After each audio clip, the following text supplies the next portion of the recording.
आपके पास दो वृक्ष है, यानी दो गाछ है जिसको वृक्ष बोलते हैं। एक खुशी का है और एक दुख रहने का है। एक हमेशा खुश रहने की प्रवृत्ति है और एक हमेशा दुख रहने की प्रवृत्ति है। दोनों आपके ही पास है और आप ही उसको हैंडल करते हैं। अब आपको डिसाइड करना है कि आप किससे ज़्यादा पानी देते हैं, किससे ज़्यादा बढ़ाते हैं।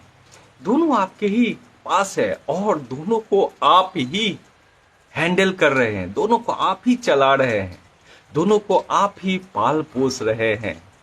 हो ना हो, आप हमेशा दुख रहने की भी जो प्रवृत्ति है उसमें भी ज्यादा पानी डाल रहे हैं, या आप हमेशा खुश रहने की जो प्रवृत्ति है उसमें ज्यादा पानी डाल रहे हैं।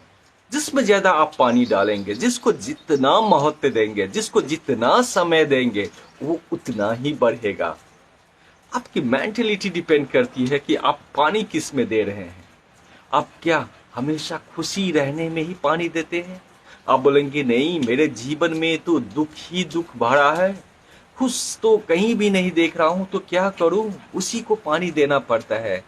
नहीं फ्रेंड, कुछ तो होगा आपके जीवन में, थोड़ी सी तो होगी, छोटी सी तो होगी, लेकिन उसी खुशी को आपको पानी देते रहना है। आपको जब भी देखिए, खुश या दुख, ये मेरा बॉडी है ना, ये कभी महसूस नहीं करता है, आत्मा महसूस करता है। तो आपकी सोच के द्वारा वो आती है।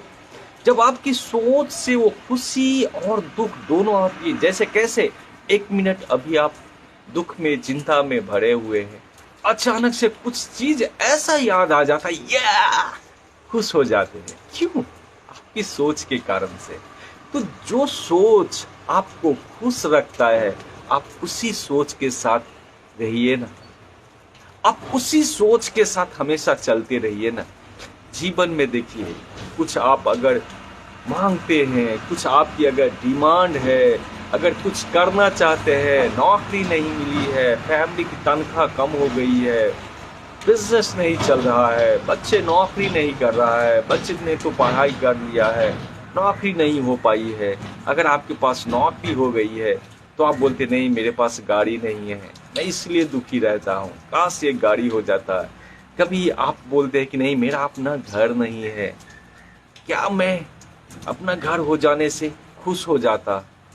आज आप मुझे बतलाइए, आज तक आपने जीवन में बहुत कुछ सोचा था और प्राप्त किया, बचपन से लेकर के अभी तक आपने बहुत कुछ सोचा था और प्राप्त भी किया। क्या आपकी दुख कम हो गई है? क्या आपकी जो पहले की जो दुख थी या चिंता थी, क्या कम हो गई है? नहीं। एक चीज प्राप्त करेंगे, दूसरे चीज की लालसा आ जाएगी और वो कभी नहीं कम होगा। क्यों? क्योंकि आपने उस दुख में इतना पानी डाला था, इतना पानी डाला था कि वो दुख का जो पेड़ है ना, उस दुख का जो ट्री है ना, वो बहुत ही बड़ा हो गया है और वो दुख का ट्री तो अब फैलने लगा है। नहीं, आपको अपने खुशी, जो खुशी का जो ट्री है, उस खुशी के ट्री में आपको पानी देना है, उस खुशी के ट्री में आपको जल देना है। और छोटी ही क्यों नहीं हो, आप उसी में जल दीजिए ना। आज थोड़ा सा जल दिए, कल थोड़ा सा जल दिए, परसों थोड़ा सा जल दीजिए। आप उसी खुशी में अगर जल देते रहेंगे, आपकी जो खुशी है ना, दिन ब दिन बढ़ते जाएगी। अच्छा, आपने सुबह में उठा, आपके दिमाग में बहुत सारा टेंशन आया होगा। बहुत सारे लोगों को तो देखता हूँ, मॉर्निंग में उठता है, पूरा आग बबूला होके उठता है। हाँ, हाँ, हाँ। क्यों? क्योंकि वो जो दुख की जो पेड़ है ना, वो उठने के साथ ही, उठने के साथ ही उसमें पानी डालना शुरू कर देता है, जबकि उसे खुशी के पेड़ में पानी डालना चाहिए था। परमेश्वर का वचन ऐसा ही बोल रहा है, हमेशा खुश रहो। फिर बोलता हूं, परमेश्वर ने ऐसा ही बोला है, हमेशा खुश रहो। और परमेश्वर ने बोला है, किसी भी बात की चिंता मत करो। फिर बोलता हूं, किसी भी बात की चिंता मत करो। और तुम्हारी जो मांगे हैं, वो प्रार्थना निवेदन के साथ मेरे ही सम्मुख उपस्थित किया जाए। अब बोलेंगे क्या बात बोलते हो, तुम्हारे सामने परमेश्वर आपके सामने उपस्थित कर दूंगा तो क्या मुझे प्राप्त हो जाएगी? परमेश्वर ही देता है, वही देता है और वही लेता है। वचन में बोला है परमेश्वर ही लोगों को बढ़ाता भी है, परमेश्वर ही लोगों को घटाता भी है। आप बोलेंगे फिर आपके अंदर अभी भी वो इतना मजबूत दुष्ट आत्मा की जो सोच है ना, जिस सोच को आपने पानी दिया है ना, वो अभी भी अच्छी बातें आपको सोचने नहीं दे रहा है। आप मानिए, परमेश्वर ही देता है, वही घटाता भी है, वही बढ़ाता है। परमेश्वर ने वचन में बोला है कि जितने सारे अधर्मी होता है ना, मैंने कभी न कभी उसको धर्म से बहुत ज्यादा सुशोभित कर दिया था, धर्म के मुकुट को लगा दिया था, ये सोच करके कि वो फिर से परमेश्वर की सेवा करेगा, अच्छा कर्म करेगा, अच्छे रास्ते पे चलेगा, बुरा नहीं करेगा किसी का, न तो ड्रिंक खाएगा, न तो शराब मदपाला होकर के पड़ा रहेगा। लेकिन बहुत सारे लोगों के बीच में जब धन आ जाती है, जब धन संपत्ति आ जाती है, तो उसमें घमंड आ जाता है, अपने आप को घमंड की आंख से चूर चूर हो जाता है। परमेश्वर ने व्यवस्था विवरण में बोला है कि धर्म, जब सब कुछ मैं तुम्हें दे दूंगा ना, तुम्हें घमंड नहीं आना चाहिए।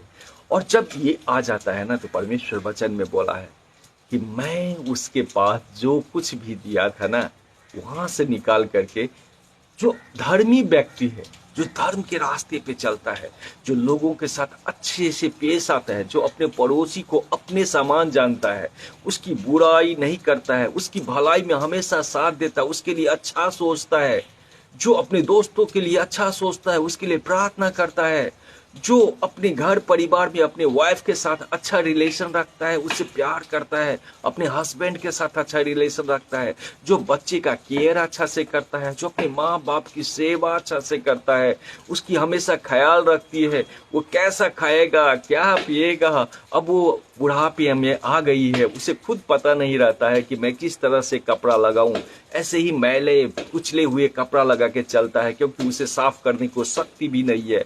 आपको अपने मॉम एंड डैड का, अपने मम्मी पापा के कपड़ा भी साफ करना पड़ेगा। आपको अपने मार्केट जाकर के अपने मम्मी पापा के लिए कपड़ा भी खरीद के लाना पड़ेगा।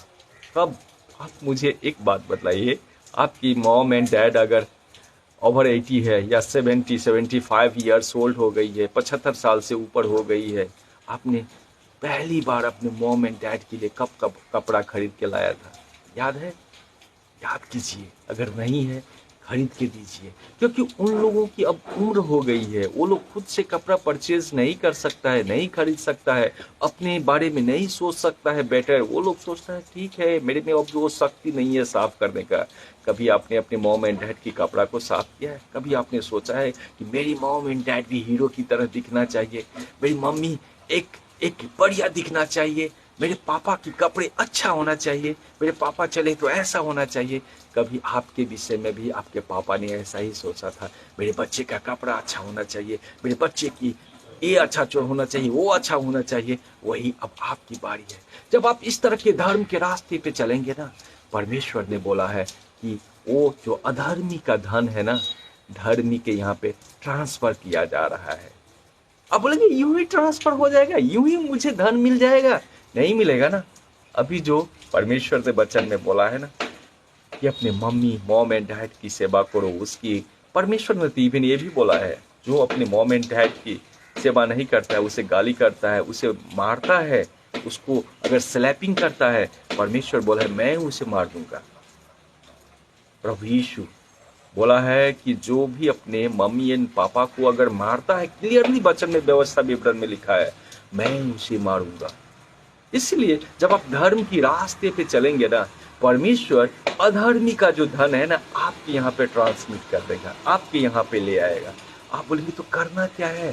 पहली बात तो परमेश्वर पे भरोसा रखिए, और दूसरी बात परमेश्वर से ही प्रार्थना कीजिए। आपको चाहिए क्या? मैथ्यू 7:7 में, मत्ती 7:7 में परमेश्वर ने क्लियरली बोला है, मांगो तो दिया जाएगा। अब बारी आ गई है, आप धर्म के रास्ते पे चलना शुरू किए हैं, परमेश्वर खुश है आपसे, बहुत ही हैप्पी है। अब समय आ गई है, परमेश्वर से मांगिए। परमेश्वर ने बोला है मांगो तो दिया जाएगा।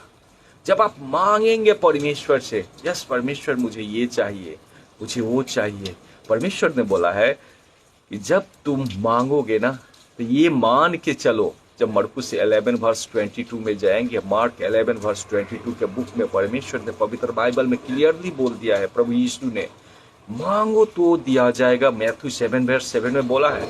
एंड उसके बाद का जो बुक है मरकुस, मार्क 11 वर्स 21 बोला है कि जब तुम कोई भी चीज मांगते हो तो ये मान के चलो कि वो तुम्हें मिल चुकी है। कभी कभी हम लोग डाउट कर देते हैं परमेश्वर पर, जिसने सारा सृष्टि को निर्माण किया उस पर डाउट कर लेते हैं, इसलिए मुझे प्राप्त नहीं होता है।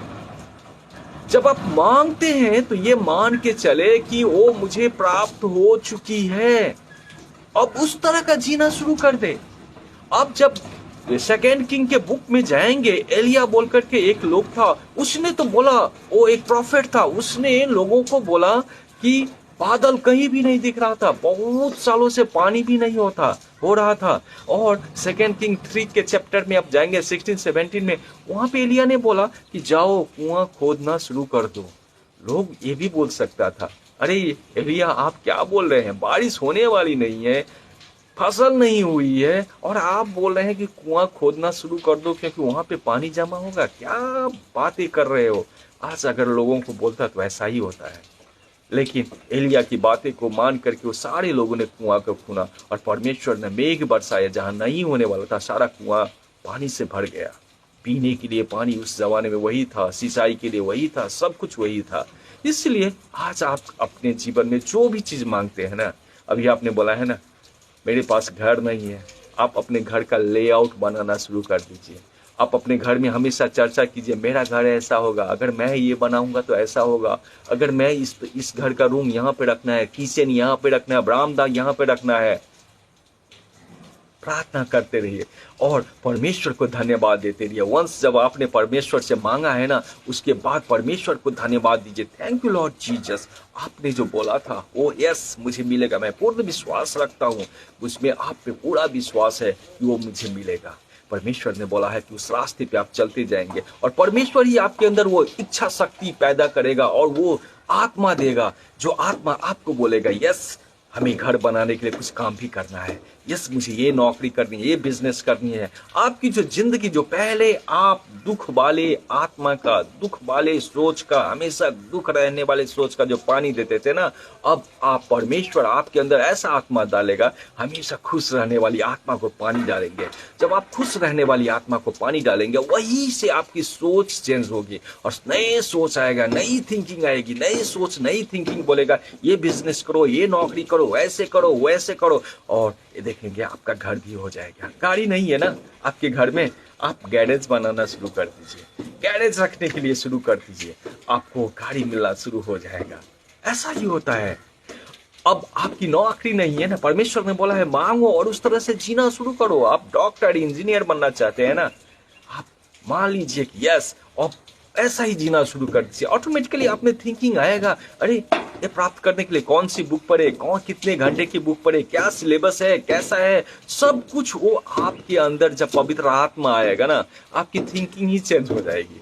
आप हमेशा अपने खुश रहने की प्रवृत्ति, मेंटलिटी को पानी दीजिए, उसको खाद दीजिए। आप दुख रहने की मेंटलिटी को कभी मत दीजिए। जब उस दुख रहने की मेंटलिटी को खाद और पानी देना बंद कर देंगे, वो यूं ही समाप्त हो जाएगा, जल के मर जाएगा और उसकी पेड़ यूं ही नष्ट हो जाएगी। लेकिन जब आप अपने ये खुश रहने की प्रवृत्ति को हमेशा पानी और जल से सींचते रहेंगे, थोड़ी सी क्यों नहीं, इतनी छोटी सी क्यों नहीं खुशी है, उसी में पानी दीजिए, इतना बड़ा होगा, इतना बड़ा होगा, इतना बड़ा होगा, और बड़ा होते जाएगा। एक दिन इतना बड़ा हो जाएगा कि आपके जीवन में जितने भी दुख की वो जो पेड़ लगाया था ना, वो चल के यूं ही समाप्त हो जाएगा और आपके जीवन में खुशी का पेड़ हमेशा के लिए लहलहाता रहेगा। वो हमेशा के लिए बढ़ता ही बढ़ता रहेगा और आपके जीवन में जब खुशी का पेड़ होगा, आपकी मेंटलिटी चेंज हो गई और जो आपने परमेश्वर से मांगा था वो सब पूरा हो जाएगा और परमेश्वर आपके जीवन में